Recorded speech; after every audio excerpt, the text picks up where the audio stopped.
ಎಲ್ಲರಿಗೂ ನಮಸ್ಕಾರ. ಕನ್ನಡತಿ ಶಿಲ್ಪ ಯೂಟ್ಯೂಬ್ ಚಾನಲ್ಗೆ ಎಲ್ಲರಿಗೂ ಸ್ವಾಗತ. ಇವತ್ತಿನ ಈ ತರಗತಿಯಲ್ಲಿ ಸಾಮಾನ್ಯ ಕನ್ನಡ ವಿಭಾಗದಲ್ಲಿ ಬರುವಂತಹ ಪ್ರಮುಖ ಪ್ರಶ್ನೆಗಳನ್ನು ಸಾಲ್ವ್ ಮಾಡ್ತಾ ಹೋಗೋಣ. ಈ ಪ್ರಶ್ನೆಗಳು ಹಿಂದೆ ನಡೆದಿರುವಂತಹ SDA, PDO ಹಾಗೂ KPSC ಅವರು ನಡೆಸಿರುವಂತಹ ಎಲ್ಲ ಗ್ರೂಪ್ ಸಿ ಎಕ್ಸಾಮ್ನಲ್ಲಿ ಬಂದಿರುವಂತಹ ಪ್ರಶ್ನೆಗಳಾಗಿರ್ತವ. ಹಾಗಾಗಿ ಈ ಪ್ರಶ್ನೆಗಳು ಪುನರಾವರ್ತನೆ ಆಗುವ ಸಾಧ್ಯತೆ ತುಂಬ ಇದೆ. ಹಾಗಾಗಿ ವಿಡಿಯೋನ ಸ್ಕಿಪ್ ಮಾಡದೆ ಕೊನೆವರೆಗೂ ನೋಡ್ತಾ ಹೋಗಿ. ಇಂದಿನ ಈ ತರಗತಿಯ ಮೊದಲ ಪ್ರಶ್ನೆ ಹೀಗಿದೆ: ಕನ್ನಡದ ವರ್ಣಮಾಲೆಯಲ್ಲಿರುವ ಸ್ವರಗಳು ಡ್ಯಾಶ್. ಕನ್ನಡದ ವರ್ಣಮಾಲೆಯಲ್ಲಿರುವ ಸ್ವರಗಳು ಡ್ಯಾಶ್. ಆಪ್ಷನ್ ನೋಡೋದಾದ್ರೆ 5, 13, 25, 9. ಈ ಪ್ರಶ್ನೆಗೆ ಸರಿಯಾದ ಉತ್ತರ ಆಪ್ಷನ್ 2, 13. ಕನ್ನಡದ ವರ್ಣಮಾಲೆಯಲ್ಲಿರುವಂತಹ ಸ್ವರಾಕ್ಷರಗಳ ಸಂಖ್ಯೆ ಎಷ್ಟು ಅಂದ್ರೆ 13. ಈ ನಮ್ಮ ಕನ್ನಡ ವರ್ಣಮಾಲೆಯಲ್ಲಿ ಒಟ್ಟು ಅಕ್ಷರಗಳು ಎಷ್ಟಿದಾವೆ ಅಂದ್ರೆ 49 ಅಕ್ಷರಗಳನ್ನು ನಾವು ನೋಡಬಹುದು. ಈ 49 ಅಕ್ಷರಗಳಲ್ಲಿ ಸ್ವರಗಳು ಎಷ್ಟು ಅಂದ್ರೆ 13.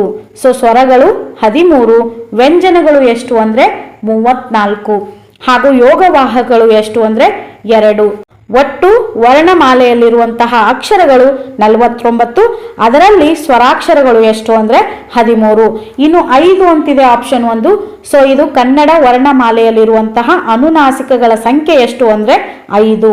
ಇನ್ನು ಆಪ್ಷನ್ 3 25 ಅಂತಿದೆ. ಇದು ಕನ್ನಡ ವರ್ಣಮಾಲೆಯಲ್ಲಿರುವಂತಹ ವರ್ಗೀಯ ವ್ಯಂಜನಾಕ್ಷರಗಳು. ವರ್ಗೀಯ ವ್ಯಂಜನಗಳು ಎಷ್ಟಿದಾವೆ ಅಂದ್ರೆ 25 ಅದಾವ ಹಾಗೂ ಅವರ್ಗೀಯ ವ್ಯಂಜನಗಳು ಎಷ್ಟದಾವ ಅಂದ್ರೆ 9.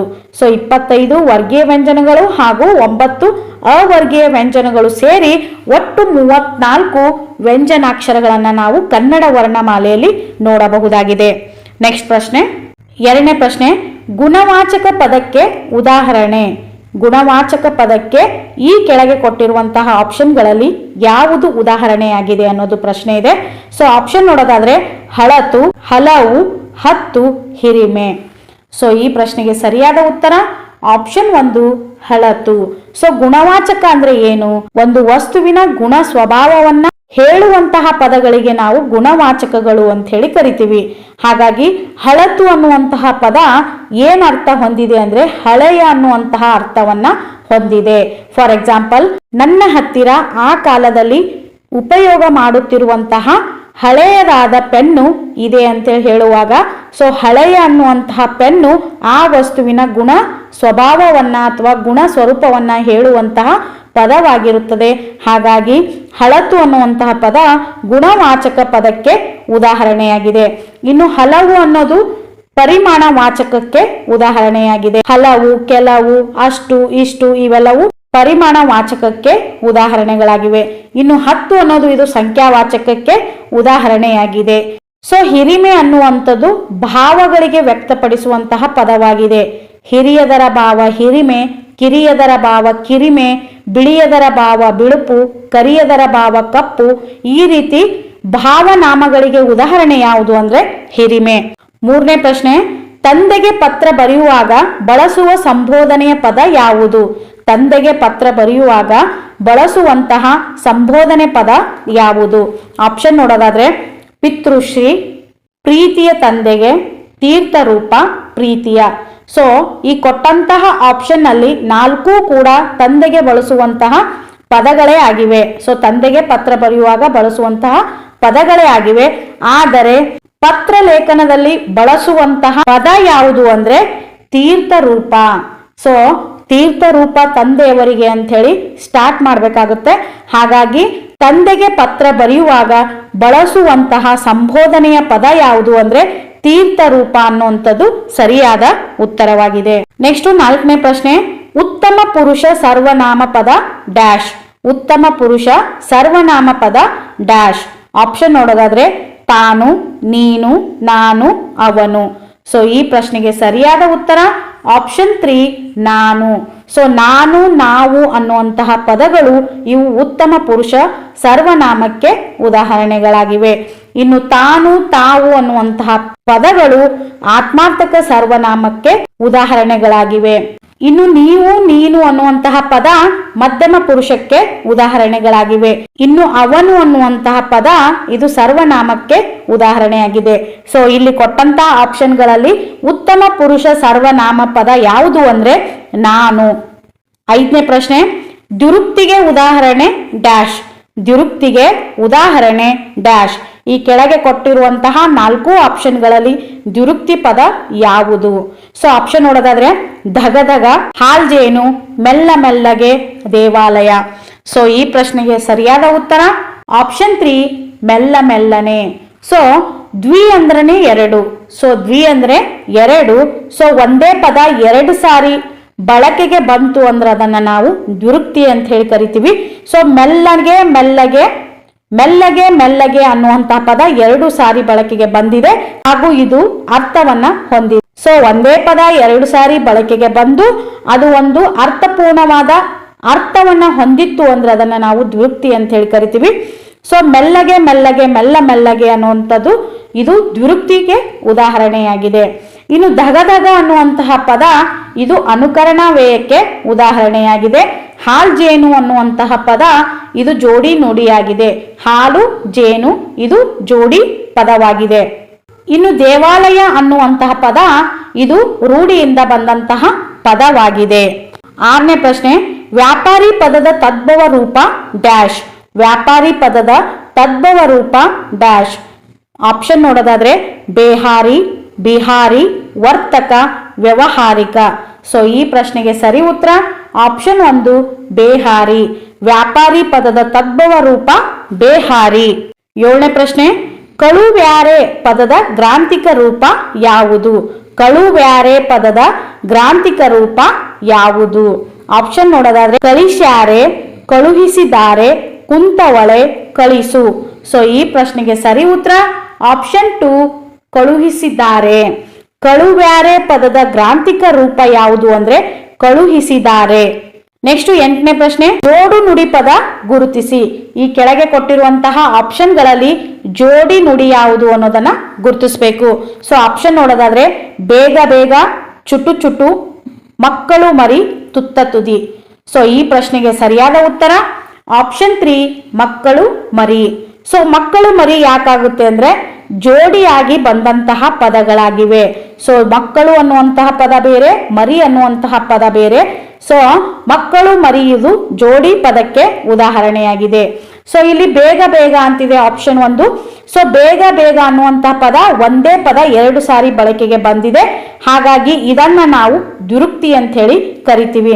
ಇನ್ನು ಚುಟು ಚುಟು ಅನ್ನುವಂತಹ ಪದ ಇದು ಅನುಕರಣಾ ವ್ಯಯಕ್ಕೆ ಉದಾಹರಣೆಯಾಗಿದೆ. ಸೊ ಚುಟು ಚುಟು ಅನ್ನುವಂತಹ ಪದ ಯಾವುದೇ ಅರ್ಥವನ್ನ ಹೊಂದಿಲ್ಲ, ಹಾಗಾಗಿ ಇದು ಅನುಕರಣೆ ಮಾಡಿ ಹೇಳುವಂತಹ ಪದವಾಗಿದೆ. ಇನ್ನು ತುತ್ತ ತುದಿ, ತುದಿ ಪ್ಲಸ್ ತುದಿ, ತುತ್ತ ತುದಿ, ಇದು ಕೂಡ ದ್ವಿರುಕ್ತಿ ಪದಕ್ಕೆ ಉದಾಹರಣೆಯಾಗಿದೆ. ಯಾಕೆಂದ್ರೆ ತುದಿ ತುದಿ ಅನ್ನುವಂತಹ ಪದ 2 ಸಾರಿ ಬಳಕೆಗೆ ಬಂದಿದೆ, ಹಾಗಾಗಿ ತುದಿ ತುದಿ, ತುತ್ತ ತುದಿ ಇದು ದ್ವಿರುಕ್ತಿ ಪದವಾಗಿದೆ. ಇಲ್ಲಿ ಮಕ್ಕಳು ಮರಿ ಅನ್ನುವಂಥದ್ದು ಜೋಡಿ ಪದ. ಇಷ್ಟು 9ನೇ ಪ್ರಶ್ನೆ, ಸಪ್ತಮಿ ವಿಭಕ್ತಿಯ ಕಾರಕಾರ್ಥ ಯಾವುದು? ಸಪ್ತಮಿ ವಿಭಕ್ತಿಯ ಕಾರಕಾರ್ಥ ಯಾವುದು? ಆಪ್ಷನ್ ನೋಡೋದಾದ್ರೆ ಸಂಪ್ರದಾನ, ಸಂಬಂಧ, ಅಧಿಕರಣ, ಕರಣ. ಸೊ ಈ ಪ್ರಶ್ನೆಗೆ ಸರಿಯಾದ ಉತ್ತರ ಆಪ್ಷನ್ 3 ಅಧಿಕರಣ. ಸಪ್ತಮಿ ವಿಭಕ್ತಿಯ ಕಾರಕಾರ್ಥ ಯಾವುದು ಅಂದ್ರೆ ಅಧಿಕರಣ. ಸೊ ಈ ವಿಭಕ್ತಿ ಪ್ರತ್ಯಯಗಳ ಮೇಲೂ ಕೂಡ ತುಂಬಾ ಸಾರಿ ಪರೀಕ್ಷೆಯಲ್ಲಿ ಪ್ರಶ್ನೆಗಳು ಬರುವ ಚಾನ್ಸಸ್ ತುಂಬಾನೇ ಇದೆ, ಹಾಗಾಗಿ ಇದು ತುಂಬಾ ಇಂಪಾರ್ಟೆಂಟ್ ಆದಂತಹ ಚಾಪ್ಟರ್ ಅಂತಾನೆ ಹೇಳ್ಬೋದು. ಸೊ ಹಳೆಗನ್ನಡದ ವಿಭಕ್ತಿ ಪ್ರತ್ಯಯಗಳು ಹಾಗೂ ಹೊಸಗನ್ನಡದ ವಿಭಕ್ತಿ ಪ್ರತ್ಯಯಗಳ ಜೊತೆಗೆ ಕಾರಕಾರ್ಥಗಳ ಮೇಲೆ ಕೂಡ ಪ್ರಶ್ನೆಗಳು ತುಂಬಾ ಸಾರಿ ರೈಸ್ ಆಗಿದಾವೆ, ಹಾಗಾಗಿ ವಿಭಕ್ತಿ ಪ್ರತ್ಯಯಗಳ ಮೇಲೆ ಖಂಡಿತ ಪ್ರಶ್ನೆಗಳು ಬರಬಹುದು. ಸೊ ಕಾರಕಾರ್ಥಗಳ ಮೇಲೆ ನೋಡೋದಾದ್ರೆ ಕರ್ತು ಪ್ರಥಮ, ಕರ್ಮ ದ್ವಿತೀಯ, ಕರಣ ತೃತೀಯ, ಸಂಪ್ರದಾನ ಚತುರ್ಥಿ, ಆಪಾದನ ಪಂಚಮಿ ಹಾಗೂ ಅಧಿಕರಣ ಸಪ್ತಮಿ. ಹಾಗಾಗಿ ಈ ಪ್ರಶ್ನೆಗೆ ಸರಿಯಾದ ಉತ್ತರ ಅಧಿಕರಣ, ಇದು ಸಪ್ತಮಿ ವಿಭಕ್ತಿಯ ಕಾರಕಾರ್ಥವಾಗಿದೆ. ನೆಕ್ಸ್ಟ್ ಪ್ರಶ್ನೆ 10ನೇ ಪ್ರಶ್ನೆ, ಲೋಪಸಂಧಿಗೆ ಉದಾಹರಣೆಯಾಗುವ ಪದ ಯಾವುದು? ಲೋಪಸಂಧಿಗೆ ಉದಾಹರಣೆಯಾಗುವಂತಹ ಪದ ಯಾವುದು? ಆಪ್ಷನ್ ನೋಡೋದಾದ್ರೆ ಭೇದವಾಗಿ, ತೆರೆದಿಕ್ಕುವ, ಮೈದೊರು, ಮಹೇಶ. ಸೊ ಈ ಪ್ರಶ್ನೆಗೆ ಸರಿಯಾದ ಉತ್ತರ ಆಪ್ಷನ್ 2 ತೆರೆದಿಕ್ಕುವ. ಲೋಪಸಂಧಿಗೆ ಉದಾಹರಣೆಯಾಗುವಂತಹ ಪದ ಯಾವುದು ಅಂದ್ರೆ ತೆರೆದಿಕ್ಕುವ. ಸೊ ಈ ತೆರೆದಿಕ್ಕುವ ಅನ್ನುವಂತಹ ಪದವನ್ನ ನಾವು ಹೇಗೆ ಬಿಡಿಸಿ ಬರಿತೀವಿ ಅಂದ್ರೆ ತೆರೆದು ಪ್ಲಸ್ ಇಕ್ಕುವ, ತೆರೆದು ಪ್ಲಸ್ ಇಕ್ಕುವ, ತೆರೆದಿಕ್ಕುವ. ಸೊ ತೆರೆದು ಪ್ಲಸ್ ಇಕ್ಕುವ, ತೆರೆದಿಕ್ಕುವ. ಇಲ್ಲಿ ಪೂರ್ವ ಪದದಲ್ಲಿರುವಂತಹ ದೂಕಾರ ಹೋಗಿ ಇಲ್ಲಿ ದೀಕಾರವಾಗಿ ಲೋಪವಾಗಿದೆ. ಸೊ ಸ್ವರದ ಮುಂದೆ ಸ್ವರ ಬಂದು ಪೂರ್ವ ಪದದ ಕೊನೆ ಅಕ್ಷರ ಲೋಪವಾಯಿತು ಅಂದ್ರೆ ಅದನ್ನ ನಾವು ಲೋಪ ಸಂಧಿ ಅಥವಾ ಸ್ವರಲೋಪ ಸಂಧಿ ಅಂತ ಹೇಳಿ ಕರಿತೀವಿ. ಹಾಗಾಗಿ ಲೋಪ ಸಂಧಿಗೆ ಉದಾಹರಣೆಯಾಗುವಂತಹ ಪದ ಯಾವುದು ಅಂದ್ರೆ ತೆರೆದಿಕ್ಕುವ. ನೆಕ್ಸ್ಟ್ 11ನೇ ಪ್ರಶ್ನೆ, ಮಹರ್ಷಿ ಈ ಪದವು ಡ್ಯಾಶ್ ಸಂಧಿಗೆ ಉದಾಹರಣೆಯಾಗಿದೆ. ಮಹರ್ಷಿ ಅನ್ನುವಂತಹ ಪದವು ಯಾವ ಸಂಧಿಗೆ ಉದಾಹರಣೆಯಾಗಿದೆ ಅನ್ನೋದು ಪ್ರಶ್ನೆ ಇದೆ. ಸೊ ಆಪ್ಷನ್ ನೋಡೋದಾದ್ರೆ ಗುಣಸಂಧಿ, ಜಸ್ತ್ವ ಸಂಧಿ, ಎಣಸಂಧಿ, ಆದೇಶ ಸಂಧಿ. ಈ ಪ್ರಶ್ನೆಗೆ ಸರಿಯಾದ ಉತ್ತರ ಆಪ್ಷನ್ 1 ಗುಣಸಂಧಿ. ಮಹರ್ಷಿ ಅನ್ನುವಂತಹ ಪದ ಯಾವ ಸಂಧಿಗೆ ಉದಾಹರಣೆಯಾಗಿದೆ ಅಂದ್ರೆ ಗುಣಸಂಧಿಗೆ ಉದಾಹರಣೆಯಾಗಿದೆ. ನೆಕ್ಸ್ಟ್ 12ನೇ ಪ್ರಶ್ನೆ, ನಡುರಾತ್ರಿ ಈ ಪದವು ಡ್ಯಾಶ್ ಸಮಾಸಕ್ಕೆ ಉದಾಹರಣೆ. ನಡುರಾತ್ರಿ ಈ ಪದವು ಡ್ಯಾಶ್ ಸಮಾಸಕ್ಕೆ ಉದಾಹರಣೆ. ಆಪ್ಷನ್ ನೋಡೋದಾದ್ರೆ ದ್ವಿಗು, ದ್ವಂದ್ವ, ಅಂಶಿ ಸಮಾಸ, ಕ್ರಿಯಾ ಸಮಾಸ. ಸೊ ಈ ಪ್ರಶ್ನೆಗೆ ಸರಿ ಉತ್ತರ ಆಪ್ಷನ್ 3 ಅಂಶಿ ಸಮಾಸ. ಸೊ ನಡುರಾತ್ರಿ ಅನ್ನುವಂತಹ ಪದ ಯಾವ ಸಮಾಸಕ್ಕೆ ಉದಾಹರಣೆಯಾಗಿದೆ ಅಂದ್ರೆ ಅಂಶಿ ಸಮಾಸಕ್ಕೆ ಉದಾಹರಣೆಯಾಗಿದೆ. 13ನೇ ಪ್ರಶ್ನೆ, ತದ್ದಿತಾಂತ ಭಾವನಾಮಕ್ಕೆ ಉದಾಹರಣೆ ಡ್ಯಾಶ್. ತದ್ದಿತಾಂತ ಭಾವನಾಮಕ್ಕೆ ಉದಾಹರಣೆ ಡ್ಯಾಶ್. ಸೊ ಆಪ್ಷನ್ ನೋಡೋದಾದ್ರೆ ಚಂದ್ರನಂತೆ, ಅಂಜಿಕೆ, ಮೋಸಗಾರ, ಚೆಲುವಿಕೆ. ಸೊ ಈ ಪ್ರಶ್ನೆಗೆ ಸರಿಯಾದ ಉತ್ತರ ಆಪ್ಷನ್ 4 ಚೆಲುವಿಕೆ. ಸೊ ತದ್ದಿತಾಂತ ಭಾವನಾಮಕ್ಕೆ ಉದಾಹರಣೆ ಯಾವುದು ಅಂದ್ರೆ ಚೆಲುವಿಕೆ. ಈ ಚೆಲುವಿಕೆ ಅನ್ನುವಂತಹ ಪದ ತದ್ದಿತಾಂತ ಭಾವನಾಮಕ್ಕೆ ಉದಾಹರಣೆಯಾಗಿದೆ. ಸೊ ತದ್ದಿತಾಂತ ಭಾವನಾಮ ಗುರುತಿಸಬೇಕು ಅಂದ್ರೆ ತನ, ಇಕೆ, ಪು, ಮೇ, ಉ. ಈ ರೀತಿ ತನ, ಇಕೆ, ಪು, ಮೇ, ಉ ಈ ರೀತಿ ಬಂತು ಅಂದ್ರೆ ಅದನ್ನ ನಾವು ತದ್ದಿತಾಂತ ಭಾವನಾಮ ಅಂತ ಹೇಳಿ ಕರಿತೀವಿ. ಸೊ ತನದಲ್ಲಿ ಕಳ್ಳತನ, ಮೋಸತನ, ಜಾಣತನ, ಸಿರಿತನ ಅಂತ ಹೇಳಿ ಬರುತ್ತೆ. ಇಕೆಯಲ್ಲಿ ಗೌಡಿಕೆ, ಸಿರಿವಂತಿಕೆ, ಬುದ್ಧಿವಂತಿಕೆ ಅಂತ ಕಂಡು ಹಿಡಿಯಬಹುದು. ಇನ್ನು ಪೂ ಅಲ್ಲಿ ಬಿಳುಪು, ನುಣುಪು, ಇಂಪು ಈ ರೀತಿ ಪೂ ಬಂತು ಅಂದ್ರೆ ಅದನ್ನ ನಾವು ತದ್ದಿತಾಂತ ಭಾವನಾಮ ಅಂತ ಹೇಳಿ ಆರಾಮಾಗಿ ಗುರುತಿಸ್ಬೋದು. ಇನ್ನು ಮೇ ಅಂತ ಹೇಳಿ ಬಂತು ಅಂದ್ರೆ ಹಿರಿಮೆ, ಜಾಣ್ಮೆ, ನಲ್ಮೆ, ತಾಳ್ಮೆ ಈ ರೀತಿ ತದ್ದಿತಾಂತ ಭಾವನಾಮ ಅಂತ ಹೇಳಿ ಗುರುತಿಸ್ಬೋದು. ಇನ್ನು ಓ ಅಂತ ಹೇಳಿ ಬಂತು ಅಂದ್ರೆ ಕುಂಟು, ಕಿವುಡು, ಕುರುಡು ಇವೆಲ್ಲವೂ ತದ್ದಿತಾಂತ ಭಾವನಾಮಕ್ಕೆ ಉದಾಹರಣೆಗಳಾಗಿವೆ. ಇನ್ನು ತದ್ದಿತಾಂತ ನಾಮ ಗುರುತಿಸ್ಬೇಕು ಅಂದ್ರೆ ಕಾರ, ಗಾರ, ವಂತ, ಈಗ, ಇಕ ಈ ರೀತಿ ಬಂದು ಅಂದ್ರೆ ಅದೇ ನಾವು ತದ್ದಿತಾಂತ ನಾಮ ಅಂತ ಹೇಳಿ ಗುರುತಿಸ್ಬೋದು. ಇನ್ನು ತದ್ದಿತಾಂತ ಅವ್ಯಯಗಳು ಬಂತು ಅಂದ್ರೆ ತನಕ, ವರೆಗೆ, ಆಗಿ, ಅಂತ, ಇಂತ, ಅಂತೆ, ಸಲುವಾಗಿ ಬಂತು ಅಂದ್ರೆ ಅದನ್ನ ತದ್ದಿತಾಂತ ಅವ್ಯಯ ಅಂತ ಹೇಳಿ ಗುರುತಿಸ್ಬೋದು. ನೆಕ್ಸ್ಟ್ 14ನೇ ಪ್ರಶ್ನೆ, ಅವಧಾರಣಾರ್ಥಕ ಅವ್ಯಯಕ್ಕೆ ಉದಾಹರಣೆ ಇದು. ಅವಧಾರಣಾರ್ಥಕ ಅವ್ಯಯಕ್ಕೆ ಉದಾಹರಣೆ ಇದು. ಆಪ್ಷನ್ ನೋಡೋದಾದ್ರೆ ಬೇಡ, ಅವನೇ, ಅಲ್ಲದೆ, ಪಟಪಟ. ಸೊ ಈ ಪ್ರಶ್ನೆಗೆ ಸರಿಯಾದ ಉತ್ತರ ಆಪ್ಷನ್ 2 ಅವನೇ. ಅವಧಾರಣಾರ್ಥಕ ವ್ಯಯಕ್ಕೆ ಉದಾಹರಣೆ ಯಾವುದು ಅಂದ್ರೆ ಅವನೇ. ಇಲ್ಲಿ ಏಕಾರ ಅವನೇ ಅನ್ನುವಂತಹ ಪದದಲ್ಲಿ ಏಕಾರ ಇತ್ತು ಅಥವಾ ಬೇರೆ ಯಾವುದೇ ಪದದಲ್ಲಿ ಏಕಾರ ಬಂತು ಅಂದ್ರೆ ಅದನ್ನ ನಾವು ಕಣ್ಮುಚ್ಚಿ ಅವಧಾರಣಾರ್ಥಕ ಅವ್ಯಯ ಅಂತ ಹೇಳಿ ಗುರುತಿಸ್ಬೋದು.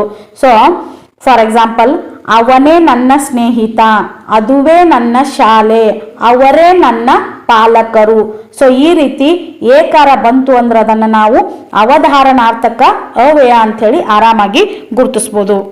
ನೆಕ್ಸ್ಟ್ 15ನೇ ಪ್ರಶ್ನೆ, ಕೃದಂತ ನಾಮಕ್ಕೆ ಉದಾಹರಣೆ ಡ್ಯಾಶ್. ಕೃದಂತ ನಾಮಕ್ಕೆ ಉದಾಹರಣೆ ಡ್ಯಾಶ್. ಆಪ್ಷನ್ ನೋಡೋದಾದ್ರೆ ಬಾಳುವ, ನೋಟ, ಬರೆದು, ನಂಬಿಕೆ. ಸೊ ಈ ಪ್ರಶ್ನೆಗೆ ಸರಿಯಾದ ಉತ್ತರ ಆಪ್ಷನ್ 1 ಬಾಳುವ. ಕೃದಂತ ನಾಮಕ್ಕೆ ಉದಾಹರಣೆ ಯಾವುದು ಅಂದ್ರೆ ಬಾಳುವ ಅನ್ನುವಂತಹ ಪದ ಕೃದಂತ ನಾಮಕ್ಕೆ ಉದಾಹರಣೆಯಾಗಿದೆ. ನೆಕ್ಸ್ಟ್ 16ನೇ ಪ್ರಶ್ನೆ, ಹರ್ಷ, ಆಶ್ಚರ್ಯ, ಸಂತೋಷದ ಮುಂತಾದ ಭಾವನೆಗಳನ್ನ ಸೂಚಿಸುವ ಪದಗಳ ಮುಂದೆ ಬಳಸುವ ಚಿಹ್ನೆ ಡ್ಯಾಶ್. ಆಪ್ಷನ್ ನೋಡೋದಾದ್ರೆ ಪ್ರಶ್ನಾರ್ಥಕ ಚಿಹ್ನೆ, ಅರ್ಧ ವಿರಾಮ ಚಿಹ್ನೆ, ಭಾವಸೂಚಕ ಚಿಹ್ನೆ ಹಾಗೂ ಉದ್ಧರಣ ಚಿಹ್ನೆ. ಸೊ ಈ ಪ್ರಶ್ನೆಗೆ ಸರಿಯಾದ ಉತ್ತರ ಆಪ್ಷನ್ 3 ಭಾವಸೂಚಕ ಚಿಹ್ನೆ. ಈ ಭಾವಸೂಚಕ ಚಿಹ್ನೆಯನ್ನ ನಾವು ಎಲ್ಲಿ ಬಳಸ್ತೀವಿ ಅಂದ್ರೆ ಹರ್ಷ, ಆಶ್ಚರ್ಯ, ಸಂತೋಷದ ಮುಂತಾದ ಭಾವನೆಗಳನ್ನ ಸೂಚಿಸುವಂತಹ ಪದಗಳ ಮುಂದೆ ಬಳಸುವಂತಹ ಚಿಹ್ನೆ ಈ ಭಾವಸೂಚಕ ಚಿಹ್ನೆ ಆಗಿದೆ ಅಂತಾನೆ ಹೇಳ್ಬೋದು. 17ನೇ ಪ್ರಶ್ನೆ, ಸ್ವತಂತ್ರ ವಾಕ್ಯಗಳಾಗಿ ನಿಲ್ಲಬಲ್ಲ ಅನೇಕ ಉಪವಾಕ್ಯಗಳೊಡನೆ ಒಂದು ಪೂರ್ಣಾಭಿಪ್ರಾಯದ ವಾಕ್ಯವಾಗಿದ್ದರೆ ಅದು ಡ್ಯಾಶ್. ಸೊ ಸ್ವತಂತ್ರ ವಾಕ್ಯಗಳಾಗಿ ನಿಲ್ಲಬಲ್ಲಂತಹ ಅನೇಕ ಉಪವಾಕ್ಯಗಳನ್ನ ಒಳಗೊಂಡಿರುವಂತಹ ಒಂದು ಪೂರ್ಣ ಅಭಿಪ್ರಾಯ ವ್ಯಕ್ತಪಡಿಸುವಂತಹ ವಾಕ್ಯಕ್ಕೆ ನಾವು ಏನಂತ ಹೇಳಿ ಕರಿತೀವಿ ಅನ್ನೋದು ಪ್ರಶ್ನೆ ಇದೆ. ಸೊ ಆಪ್ಷನ್ ನೋಡೋದಾದ್ರೆ ಸಂಯೋಜಿತ ವಾಕ್ಯ, ಮಿಶ್ರ ವಾಕ್ಯ, ಸಾಮಾನ್ಯ ವಾಕ್ಯ, ಸರಳ ವಾಕ್ಯ. ಸೊ ಈ ಪ್ರಶ್ನೆಗೆ ಸರಿಯಾದ ಉತ್ತರ ಆಪ್ಷನ್ 1 ಸಂಯೋಜಿತ ವಾಕ್ಯ. ಸೊ ಸ್ವತಂತ್ರ ವಾಕ್ಯಗಳಾಗಿ ನಿಲ್ಲಬಲ್ಲಂತಹ ಅನೇಕ ಉಪವಾಕ್ಯಗಳೊಡನೆ ಈ ಸಂಯೋಜಿತ ವಾಕ್ಯ ಅನೇಕ ಉಪವಾಕ್ಯಗಳನ್ನ ಒಳಗೊಂಡಿರುತ್ತದೆ ಹಾಗೂ ಒಂದು ಪೂರ್ಣ ಅಭಿಪ್ರಾಯವನ್ನ ವ್ಯಕ್ತಪಡಿಸುವಲ್ಲಿ ಇದು ಯಶಸ್ವಿಯಾಗಿರುತ್ತದೆ ಅಂತಾನೆ ಹೇಳ್ಬೋದು. ಸೊ ಅನೇಕ ವಾಕ್ಯಗಳನ್ನ ಒಳಗೊಂಡು ಒಂದು ಪೂರ್ಣ ಅಭಿಪ್ರಾಯವನ್ನ ವ್ಯಕ್ತಪಡಿಸುವಂತಹ ವಾಕ್ಯಕ್ಕೆ ನಾವು ಸಂಯೋಜಿತ ವಾಕ್ಯ ಅಂತ ಹೇಳಿ ಕರಿತೀವಿ. 18ನೇ ಪ್ರಶ್ನೆ, ಸಂಭವನಾರ್ಥಕ ಪದಕ್ಕೆ ಉದಾಹರಣೆ ಡ್ಯಾಶ್. ಸಂಭವನಾರ್ಥಕ ಪದಕ್ಕೆ ಉದಾಹರಣೆ ಡ್ಯಾಶ್. ಆಪ್ಷನ್ ನೋಡೋದಾದ್ರೆ ತಿಂದಳು, ಮಾಡನು, ಓದಲಿ, ತಿಂದಾಳು. ಸೊ ಈ ಪ್ರಶ್ನೆಗೆ ಸರಿಯಾದ ಉತ್ತರ ಆಪ್ಷನ್ 4 ತಿಂದಾಳು. ಸೊ ಸಂಭವನಾರ್ಥಕ ಪದಕ್ಕೆ ಉದಾಹರಣೆ ಯಾವುದು ಅಂದ್ರೆ ತಿಂದಾಳು ಅನ್ನುವಂಥದ್ದು. ಸೊ ವಿದ್ಯಾರ್ಥಕ ಅಂದ್ರೆ ಅಲ್ಲಿ ಯಾವುದೇ ಆಜ್ಞೆ, ಹಾರೈಕೆ ಹಾಗೂ ಶುಭ ಕೋರಿಕೆಗಳು ಇತ್ತು ಅಂದ್ರೆ ಅದನ್ನ ನಾವು ವಿದ್ಯಾರ್ಥಕ ಅಂತ ಹೇಳಿ ಕರಿತೀವಿ. ಸೊ ವಿದ್ಯಾರ್ಥಕ ಅನ್ನುವಂತಹ ಪದದಲ್ಲಿ ಅಲಿ ಅನ್ನುವಂತಹ ಪದವನ್ನ ನಾವು ನೋಡಬಹುದು. ಸೊ ಇಲ್ಲಿ ಅಲಿ ಅನ್ನುವಂತಹ ಪದ ನಾವು ಎಲ್ಲಿ ನೋಡ್ಬೋದು ಅಂದ್ರೆ ಓದಲಿ. ಸೊ ಓದಲಿ ಅನ್ನುವಂತಹ ಪದ ಇದು ವಿದ್ಯಾರ್ಥಕಕ್ಕೆ ಉದಾಹರಣೆಯಾಗಿದೆ. ಇನ್ನು ಮಾಡನು, ನೋಡನು, ತಿನ್ನನು, ಹೋಗನು ಇವೆಲ್ಲವೂ ನಿಷೇಧಾರ್ಥಕ ರೂಪಕ್ಕೆ ಉದಾಹರಣೆಗಳಾಗಿವೆ. ಸೊ ಕ್ರಿಯೆ ನಡೆಯಲಿಲ್ಲ ಅನ್ನುವಂಥದ್ದನ್ನ ಸೂಚಿಸುವಂತಹ ಪದಗಳಿಗೆ ನಾವು ನಿಷೇಧಾರ್ಥಕಗಳು ಅಂತೇಳಿ ಕರಿತೀವಿ. ಇನ್ನು ಕ್ರಿಯೆ ನಡೆಯಬಹುದು ಅಥವಾ ನಡೆಯದೇ ಇರಬಹುದು ಈ ರೀತಿ ಸನ್ನಿವೇಶದಲ್ಲಿ ಬಳಸುವಂತಹ ಪದಗಳಿಗೆ ನಾವು ಸಂಭವನಾರ್ಥಕ ಪದಗಳು ಅಂತ ಹೇಳಿ ಕರಿತೀವಿ. ಈ ಸಂಭವನಾರ್ಥಕ ಪದಗಳಿಗೆ ಉದಾಹರಣೆಗಳು ನೋಡೋದಾದ್ರೆ ತಿಂದಾಳು, ನೋಡಾಳು, ಬಂದಾಳು ಇವೆಲ್ಲವೂ ಸಂಭವನಾರ್ಥಕ ಪದಕ್ಕೆ ಉದಾಹರಣೆಗಳಾಗಿವೆ. ಇನ್ನು ತಿಂದಳು ಅನ್ನುವಂತಹ ಪದ ಕ್ರಿಯೆ ನಡೆದಿರುವಂತಹ ರೀತಿಯನ್ನ ಹೇಳಲು ಬಳಸುವಂತಹ ಪದವಾಗಿದೆ ಅಷ್ಟೇ. 19ನೇ ಪ್ರಶ್ನೆ, ಸಡಿಲು ಸಿಡಿದಾಂಗ ಗುಂಡು ಸುರಿದಾವ ಇಲ್ಲಿರುವ ಅಲಂಕಾರ. ಸಡಿಲು ಸಿಡಿದಾಂಗ ಗುಂಡು ಸುರಿದಾವ ಇಲ್ಲಿರುವಂತಹ ಅಲಂಕಾರ.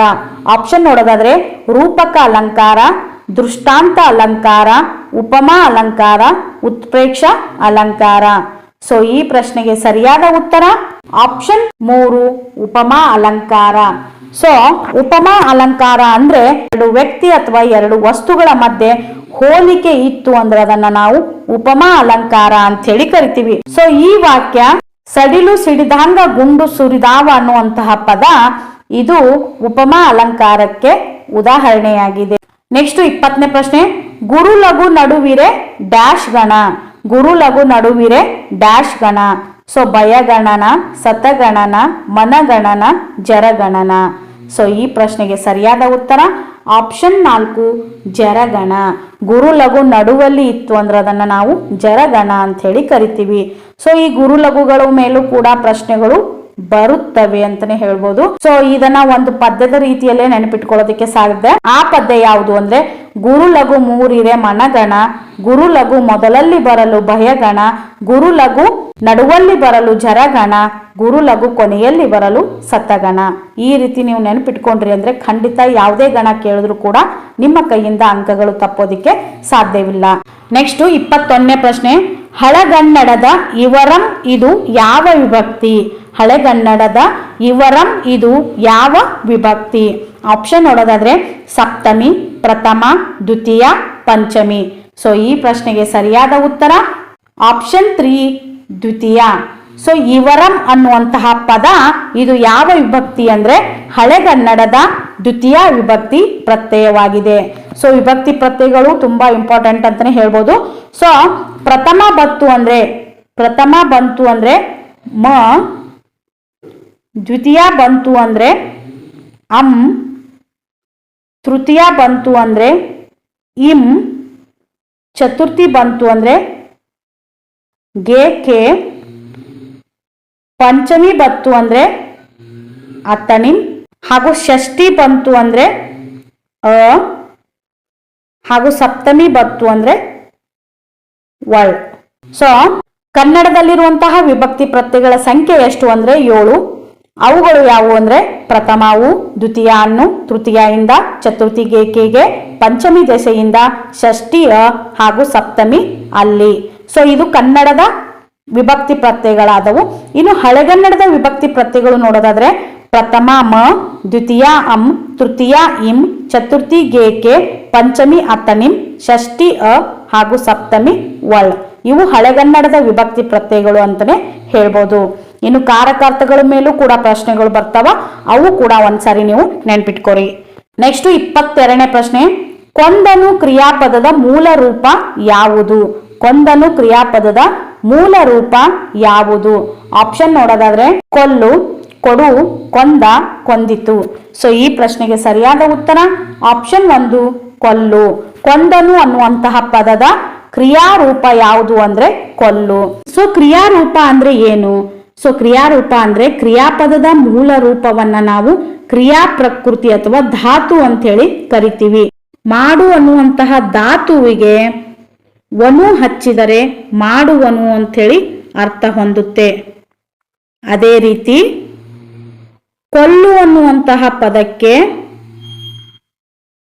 ವನು ಅನ್ನುವಂತಹ ಪದ ಸೇರಿ ಅಂದ್ರೆ ಕೊಲ್ಲು ಅನ್ನುವಂತಹ ಧಾತುವಿಗೆ ವನು ಅನ್ನುವಂತಹ ಪದ ಸೇರಿ ಕೊಂದನು ಅನ್ನುವಂತಹ ಪದ ರೂಪುಗೊಳ್ಳುತ್ತದೆ. ಸೊ ಕೊಲ್ಲು ಅನ್ನುವಂತಹ ಪದ ಕೊಂದಾನು ಪದದ ಮೂಲ ರೂಪವಾಗಿದೆ ಅಂತಾನೆ ಹೇಳ್ಬೋದು. ನೆಕ್ಸ್ಟ್ ಪ್ರಶ್ನೆ 23ನೇ ಪ್ರಶ್ನೆ, ಶ್ರಾಂತಿ ಇದರ ವಿರುದ್ಧ ಪದ ಯಾವುದು? ಶ್ರಾಂತಿ ಇದರ ವಿರುದ್ಧ ಪದ ಯಾವುದು? ಆಪ್ಷನ್ ನೋಡೋದಾದ್ರೆ ಸಂಕ್ರಾಂತಿ, ವಿಶ್ರಾಂತಿ, ಕಾಂತಿ, ಶಾಂತಿ. ಸೊ ಈ ಪ್ರಶ್ನೆಗೆ ಸರಿಯಾದ ಉತ್ತರ ಆಪ್ಷನ್ 2 ವಿಶ್ರಾಂತಿ. ಶ್ರಾಂತಿ ಇದರ ವಿರುದ್ಧ ಪದ ಯಾವುದು ಅಂದ್ರೆ ವಿಶ್ರಾಂತಿ. 24ನೇ ಪ್ರಶ್ನೆ, ಕನ್ನಡ ವರ್ಣಮಾಲೆಯಲ್ಲಿ ಮುಖ್ಯವಾಗಿ ಎಷ್ಟು ವಿಭಾಗಗಳಾಗಿ ಮಾಡಲಾಗಿದೆ? ಕನ್ನಡ ವರ್ಣಮಾಲೆಯಲ್ಲಿ ಮುಖ್ಯವಾಗಿ ಎಷ್ಟು ವಿಭಾಗಗಳಾಗಿ ಮಾಡಲಾಗಿದೆ? ಆಪ್ಷನ್ ನೋಡೋದಾದ್ರೆ 4, 5, 3, 6. ಸೊ ಈ ಪ್ರಶ್ನೆಗೆ ಸರಿಯಾದ ಉತ್ತರ ಆಪ್ಷನ್ 3 3. ನಮ್ಮ ಕನ್ನಡ ವರ್ಣಮಾಲೆಯಲ್ಲಿ ಎಷ್ಟು ವಿಭಾಗಗಳನ್ನಾಗಿ ವಿಂಗಡಿಸಲಾಗಿದೆ ಅಂದ್ರೆ 3 ವಿಭಾಗಗಳನ್ನಾಗಿ ವಿಂಗಡಿಸಲಾಗಿದೆ.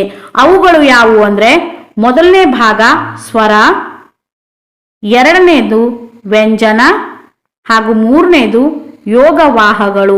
ಸೊ ಕನ್ನಡ ವರ್ಣಮಾಲೆಯಲ್ಲಿರುವಂತಹ ಒಟ್ಟು ಅಕ್ಷರಗಳು 49. ಅದನ್ನ ನಾವು 3 ಭಾಗಗಳನ್ನಾಗಿ ವಿಂಗಡಿಸಲಾಗಿದೆ. ಸೊ ಈ ಪ್ರಶ್ನೆಗೆ ಸರಿ ಉತ್ತರ ಎಷ್ಟು ಅಂದ್ರೆ 3. ಅವುಗಳು ಯಾವುವು ಅಂದ್ರೆ ಸ್ವರಗಳು, ವ್ಯಂಜನಗಳು ಹಾಗೂ ಯೋಗವಾಹಗಳು ಅಂತ ಹೇಳಿ ಹೇಳ್ಬೋದು. 25ನೇ ಪ್ರಶ್ನೆ, ಇದು ಒತ್ತಕ್ಷರವಲ್ಲದ ಪದವಾಗಿದೆ. ಇದು ಒತ್ತಕ್ಷರವಲ್ಲದ ಪದವಾಗಿದೆ. ಆಪ್ಷನ್ ನೋಡೋದಾದ್ರೆ ಪಾತ್ರ, ಗೃಹ, ಕರ್ತು, ಪ್ರಾಕೃತ. ಸೊ ಈ ಪ್ರಶ್ನೆಗೆ ಸರಿಯಾದ ಉತ್ತರ ಆಪ್ಷನ್ 2 ಗೃಹ. ಸೊ ಇದು ಒತ್ತಕ್ಷರವಲ್ಲದ ಪದವಾಗಿದೆ ಅಂದ್ರೆ ಯಾವ ಪದವು ಒತ್ತಕ್ಷರ ಇಲ್ಲದ ಪದವಾಗಿದೆ ಅನ್ನೋದು ಪ್ರಶ್ನೆ ಇದೆ. ಸೊ ಈ ಪ್ರಶ್ನೆಗೆ ಸರಿ ಉತ್ತರ ಯಾವುದು ಅಂದ್ರೆ ಗೃಹ. ಸೊ ಪಾತ್ರ ಅನ್ನುವಂತಹ ಪದದಲ್ಲಿ ತಕ್ಕೆ ರಕಾರ ಒತ್ತಕ್ಷರವಾಗಿ ಬಂದಿದೆ. ಕರ್ತು ಅನ್ನುವಂತಹ ಪದಕ್ಕೆ ತಕ್ಕೆ ರೂಕಾರ ಅನ್ನುವಂಥದ್ದು ಒತ್ತಕ್ಷರವಾಗಿ ಬಂದಿದೆ. ಇನ್ನು ಪ್ರಾಕೃತ ಅನ್ನುವಂತಹ ಪದಕ್ಕೂ ಕೂಡ ಪಕ್ಕೆ ರಕಾರ ಅನ್ನುವಂಥದ್ದು ಒತ್ತಕ್ಷರವಾಗಿ ಬಂದಿದೆ. ಸೊ ಇಲ್ಲಿ ಗೃಹ ಅನ್ನುವಂತಹ ಪದ ಯಾವುದೇ ಒತ್ತಕ್ಷರವನ್ನ ಹೊಂದಿಲ್ಲ. ಹಾಗಾಗಿ ಈ ಪ್ರಶ್ನೆಗೆ ಸರಿಯಾದ ಉತ್ತರ ಯಾವುದು ಅಂದ್ರೆ ಗೃಹ. ಸೊ ಇದಾಗಿತ್ತು ಇಂದಿನ ತರಗತಿ. ಈ ತರಗತಿಯಲ್ಲಿ ಕನ್ನಡಕ್ಕೆ ಸಂಬಂಧಪಟ್ಟಂತಹ ಪ್ರಮುಖ 25 ಪ್ರಶ್ನೆಗಳನ್ನ ಇವತ್ತಿನ ಈ ತರಗತಿಯಲ್ಲಿ ಸಾಲ್ವ್ ಮಾಡ್ತಾ ಬಂದೆನು. ಸೊ ಈ ತರಗತಿ ಖಂಡಿತ ನಿಮಗೆ ಇಷ್ಟವಾಗಿದೆ ಅಂತ ಹೇಳಿ ನಾನು ಭಾವಿಸ್ತಾ ಇದ್ದೀನಿ. ಸೊ ಈ ತರಗತಿ ನಿಮಗೆ ಇಷ್ಟವಾದರೆ ಪ್ಲೀಸ್ ಲೈಕ್ ಮಾಡಿ, ಶೇರ್ ಮಾಡಿ ಹಾಗೂ ತಪ್ಪದೇ ಸಬ್ಸ್ಕ್ರೈಬ್ ಮಾಡ್ಕೊಳ್ಳಿ. ಹಾಗೂ ನಿಮ್ಮ ಫ್ರೆಂಡ್ ಸರ್ಕಲ್ನಲ್ಲಿ ಯಾರೆಲ್ಲ ವಿಲೇಜ್ ಅಕೌಂಟೆಂಟ್ ಪರೀಕ್ಷೆಗೆ ತಯಾರಿ ನಡೆಸ್ತಾ ಇದ್ದಾರೋ ಅವರು ಎಲ್ಲರಿಗೂ ಈ ವಿಡಿಯೋನ ಶೇರ್ ಮಾಡ್ತಾ ಹೋಗಿ. ಹಾಗೂ ನಿಮ್ಮ ಅನಿಸಿಕೆ ಅಭಿಪ್ರಾಯಗಳು ಏನೇ ಇದ್ರೂ ಕೂಡ ನನಗೆ ಕಮೆಂಟ್ಗಳ ಮೂಲಕ ತಿಳಿಸಬಹುದು. ಈ ವಿಡಿಯೋನ ಇಲ್ಲಿಯವರೆಗೂ ವೀಕ್ಷಣೆ ಮಾಡಿದ ತಮಗೆಲ್ಲರಿಗೂ ಥ್ಯಾಂಕ್ ಯು ಸೋ ಮಚ್. ಹಾಗೂ ಮತ್ತೊಂದು ಹೊಸ ವಿಡಿಯೋದೊಂದಿಗೆ ಆದಷ್ಟು ಬೇಗ ನಿಮ್ಮ ಎದುರಿಗೆ ಬರ್ತೀನಿ. ಅಲ್ಲಿವರೆಗೂ keep watching our YouTube channel ಅಂತ ಹೇಳ್ತಾ, ಸೊ ಬೈ ಬೈ ಫ್ರೆಂಡ್ಸ್.